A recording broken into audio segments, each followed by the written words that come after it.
So since I made this video of my yam harvest, a lot of people have come to my DM and have asked me, please, can you show us how to farm this yam? If I've not gotten messages, I have gotten more than 1,000 people asking me that they want to learn how to farm this yam. So as I will not be able to make different videos for 1,000 people, I promised you people that once it's time to farm this yam, I am going to show you guys how to do it from bit to bit. Okay, this is the place we started. Right here, we have started putting sand into the sacks. There's nothing special about the sand. Just make sure you get your sand. Like you can see, the sands. Now, when we put these sands inside these sacks, once these sacks are filled up with sand, now you have to make sure that the sands in the bag are full enough, so that because the quality of yam you will be able to get depends on the quantity of the sand in the sack. So if you put small sand, you only get small yam. Now we are expecting to get big tubers of yam. That's why you see that we are filling it. Over here, I have got almost 100 bags sacked with sand. I'm not looking to get 1,000 pieces of yam. I'm not looking to selling yam. The only yam I'm looking at to getting is the one me and my family will be able to eat. Now you can see that I have brought 2 tubers of yam. This method makes you save yam. If I had gone to market to buy small special of yam, I would have gotten like 100 pieces of yam since I have 100 sacks. But with this method, you'll be able to save cost. Now the lies our parents have lied to us that the quality of yam you get depends on the size of the yam you put on the ground is lie. The quality of the yam you get does not depend on the quantity of yam you put on the ground.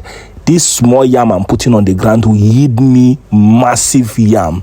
The most important thing is for you to put the yam at the right time in a sack at the right time. Now, I have shared the yam. You can see as I'm cutting the yam, making sure that the back of the yam is visible. That back that we used to peel. Make sure that every slice you are slicing contains that back, because that back is the strongest part of the yam. Mostly it is the side, is that particular back that the yam will start sprouting from. You understand, ba? So make sure that that particular part is well secured. So as you are cutting this yam, don't go and peel it. Don't go and peel yam and say you are planting. No be me say me you peel yam. Tomorrow night you say, Daddy Oji, the yam I planted did not come out. It's because you went and peel yam as if you want to cook tuwo shinkafa.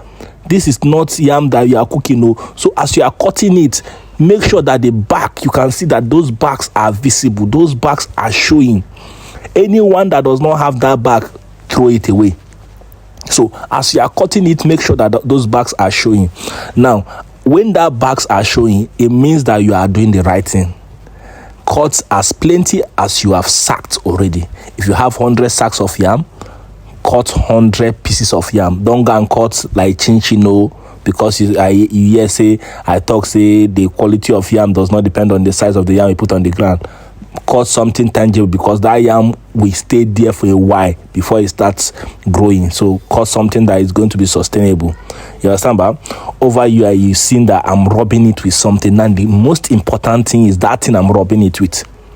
It is not magic. A lot of people will not tell you what they are rubbing that yam with, but I will tell you here. Now, if you have watched this video, you would have realized that every single minute you have spent on this video is worth it. Now, that thing you are rubbing on that yam is called ashes. Now, how do you get ashes? From things people that cook with charcoal or firewood. But in a case that you are Jebota, is because of Tinubu that you want to go back to farm, you don't have ashes, look for cement. Cement will also give you the same result. Put cement in this kind of thing and use it to rub the yam. The essence of you rubbing this yam is because of that place you have cut. You know you've cut it so that it will not rotting from there. You understand? But when you rub it something like this, so even though there are worms inside that sack that want to eat it, it will not be able to eat it again, since you have rubbed it with ashes or cement. If you don't have ashes, use cement. Now, after applying ashes all around this particular yam, you have applied ashes. Make sure the ashes gets where, you understand, ba? It does not really need to soak all the yam. Just put it so that it will touch it, you understand, ba? After that is achieved, now one of the other method again, one of the other important part is how you put this yam to ground. Don't just carry yam and go and drop it in the sack and say yes, you have planted it. No, that's why you have to watch this video to the end. After watching this video to the end, you will be able to produce yam in your house. Now put your hand and open the ground inside the sack. Open it. Don't open too deep, because if you open too deep and you put yam, the yam will give you short yam, because you have already shared the yam into two. You have already shared the ground into two before putting in the yam. So just open the ground, not too deep, not too small. So now when you are putting the yam, you make sure that that place that has the cover, the head, the back, that place is showing up, because the sun that will hit that back, everything will rest on that particular place.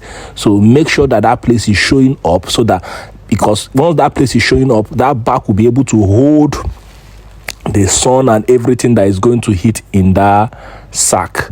So therefore the yam will be safe. You understand, ba? So after this is done, you will be expecting to get good tubers of yam next year. That is assured. If you can get 50 bags and do this, you'll be able to get 50 bags of yam. Sometimes this yam can even produce up to 2 in a bag. So I think I have been able to do my part. It is not left for you to do your part. But remember, this method is not easy. If you be ajebota, total ajebota, you know go fit carry that sack. The sack is heavy. On side, did not tell you.